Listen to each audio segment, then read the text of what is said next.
Essays on Untouchables and Untouchability Political by Baba Sahib Ambedkar.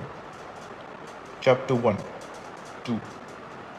The first attempt of a definite and deliberate kind to ascertain the population of the untouchables was made by the Census Commissioner in 1911. The period immediately preceding the census of 1911 was a period during which the monumental reforms were in incubation. It was a period when the Mohammedans of India had started their agitation for adequate representation in the legislatures by separate electorates. As a part of their propaganda, the Mohammedans waited upon Lord Morley, the then Secretary of State for India in Council, in deputation and presented him a memorial on the 27th of January 1909. In that memorial, there occurs the following statement. The statement is not recorded in the manuscript. Whether there was any connection between what the Muslim deputation had urged in their memorial regarding the untouchables in 1907 and the idea of the Census Commissioner 4 years after to make a separate enumeration of the untouchables is a matter of which nothing definite can be said. It is possible that what the Commissioner proposed to do in 1911 was only a accumulation and a culmination of the ways adopted by his predecessors in the matter of the demographic study of the population. Be that as it may, there was a great uproar on this part of the Hindus when the Census Commissioner announced his plan of separate enumeration of the untouchables.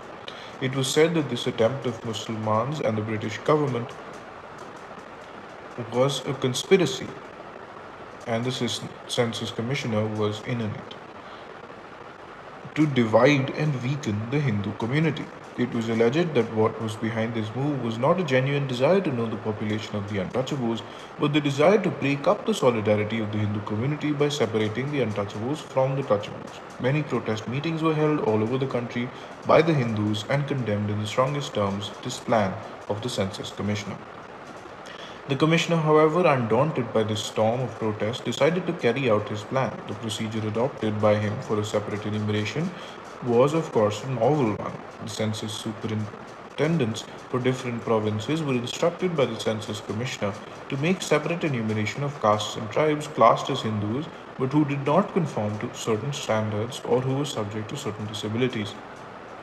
Under these tests, the census superintendents made a separate enumeration of castes and tribes who denied the supremacy of the Brahmin, did not receive the mantra from Brahmana or other recognized Hindu guru, denied the authority of the Vedas, did not worship the great Hindu gods, were not served by good Brahmins, have no Brahmin priests at all, have no access to the interior of the ordinary Hindu temple, cause pollution, bury their dead, or eat beef and do not revere the cow.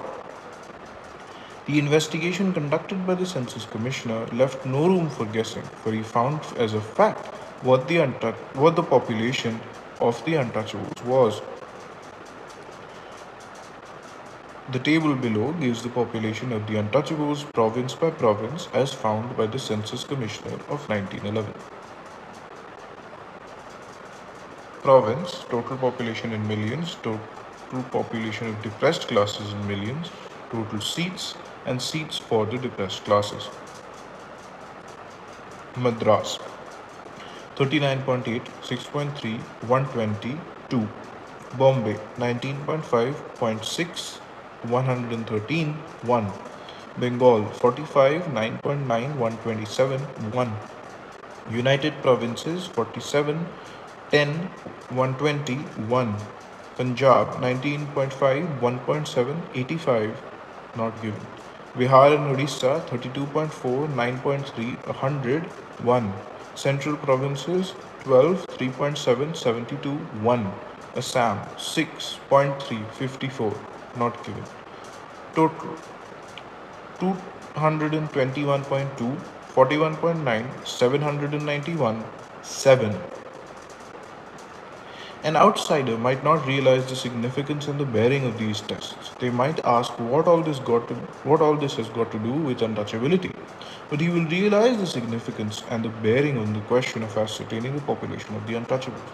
As has been said, there is no legal definition of untouchability and there cannot be any. Untouchability does not express itself through the hair of the head or the color of the skin. It is not a matter of blood. Untouchability expresses itself in modes of treatment and observance of certain practices.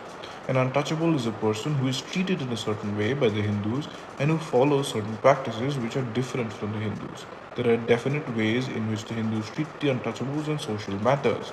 There are definite practices which are observed by the untouchables. That being so, the only method of ascertaining who are untouchables is to adopt their ways and practices as the criteria and find out the communities which are subject to them. There is no other way. If the outsider bears this in mind, he will understand that even though the tests prescribed by the Census Commissioner do not show any color of untouchability, they are in fact the hallmarks of untouchability.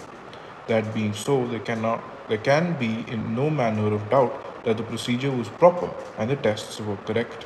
Consequently, it can be truly said the results of this investigation were valuable and the figures obtained were accurate as far they can be in a matter of this sort.